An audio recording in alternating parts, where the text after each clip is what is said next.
Hi అండి. ఈరోజు నేను బటర్ చికెన్ చేస్తున్నాను. దానికోసం అర కేజీ చికెన్ తీసుకొని క్లీన్ చేసి పెట్టి, మ్యారినేషన్ కోసం పసుపు, కారం 1 ½ స్పూన్ వేసాను కారం. అలాగే సాల్ట్ సరిపడినంత సాల్ట్, అల్లం వెల్లుల్లి పేస్ట్ 1 స్పూన్ వేసానండి. అలాగే పెరుగు కప్పు అయితే వేసాను, చిన్న కప్పుతో. ఇవన్నీ కలిపి 1 గంట పాటు నానబెట్టాను. మీకు టైం ఉన్న వాళ్ళు గంట చేసుకోవచ్చు, టైం లేదనుకున్న వాళ్ళు ఒక అరగంట పావుగంట అయినా సరే. చికెన్ని కలిపి అలా పక్కన పెడితే చాలా స్మూత్గా బాగా వస్తుందండి. అలాగే ఇప్పుడు మనం గ్రేవీ కోసం కడాయిలో ఆయిల్ పోసి చెక్క, లవంగ, యాలకులు, ఒక బిర్యానీ ఆకు, చిన్న అల్లం ముక్క, ఒక 4 వెల్లుల్లిపాయ రెబ్బలు, ఉల్లిపాయలు, ఒక ఉల్లిపాయ కట్ చేశాను. అలాగే పెద్ద టమాటాలు ఒక 2, జీడిపప్పు, కొంచెం మిరియాలు, ఇవన్నీ వేసి ఫ్రై చేస్తూ ఇప్పుడు కొంచెం పసుపు, కారం వేసి దాన్ని మగ్గించాలండి. బాగా మగ్గే వరకు. బటర్ కూడా వేసాను కొంచెం.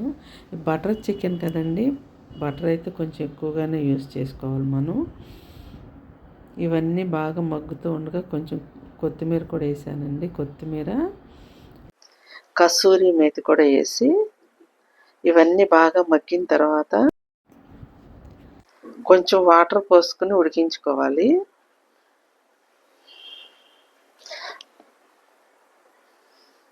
ఇవి పూర్తిగా ఉడికిపోయినాయి అనుకున్నప్పుడు స్టవ్ ఆఫ్ చేసి పక్కన పెట్టుకోవాలండి.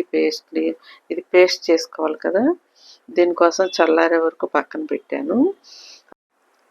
ఇప్పుడు మరొక గిన్నె పొయ్యి మీద పెట్టి ఆయిల్ పోసి కొంచెం బటర్ కూడా వేసాను. మనం నానబెట్టుకున్న చికెన్ ఫ్రై చేయాలి కదండి, దానికోసం. ఇక్కడ కాగిన తర్వాత మనం నానబెట్టుకున్న చికెన్ వేసి ఆ వాటర్ అంతా పూర్తిగా ఎగిరిపోయే వరకు ఉడికించి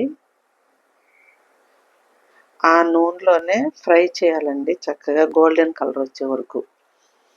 అప్పుడు మనకి చికెను స్మెల్ లేకుండా, నీచు వాసన లేకుండా బాగుంటుంది.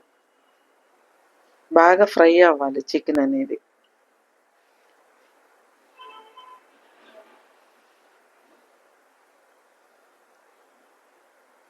బాగా ఫ్రై చేసి పక్కన పెట్టానండి చికెను.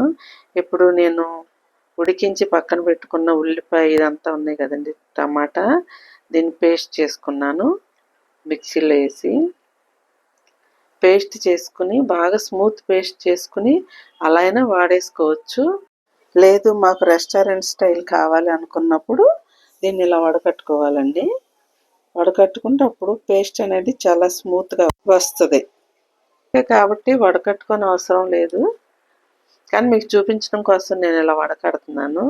దాన్ని మొత్తం వడకట్టేస్తే లోపల తరకలు అలాంటివి అన్నీ ఉంటే వాటిని తీసేసుకుని పక్కన పెట్టేసుకుని ఇప్పుడు మరి ఒక కడాయి పెట్టానండి. కడాయి పెట్టి ఆయిల్ పోసాను, కాగింది. బటర్ వేస్తున్నాను. బటర్ కొంచెం ఎక్కువగానే వేసుకోవాలి, ఇంక ఇది లాస్ట్ టైము. బటర్ వేసి అది పూర్తిగా కరిగిన తర్వాత మనం చేసి పెట్టుకున్న పేస్ట్ ఉంది కదా, దాన్ని వేసి ఉడికించుకోవాలి. బటర్లో బాగా ఉడకాలి. ఉడికేటప్పుడు సరిపడంత కారం వేసుకోవాలండి. ఇప్పుడు ఉప్పు అన్నీ సరిచూసుకుని వేసేసుకుని, అలాగే చివరిగా షుగర్ కూడా వేసుకోవాలి స్వీట్నెస్ కోసం. ఇప్పుడు ఇవన్నీ కలయబెట్టి బాగా ఉడుకుతూ ఉండగా, మరుగుతూ ఉండగా, ఈ పులుసు, ఈ గ్రేవీ మరుగుతూ ఉండగా ధనియాలు, జీలకర్ర పొడి చేసి పెట్టుకున్నానండి. దోరగా ఫ్రై చేసి పొడి చేశాను, అది వేసాను 1 స్పూను.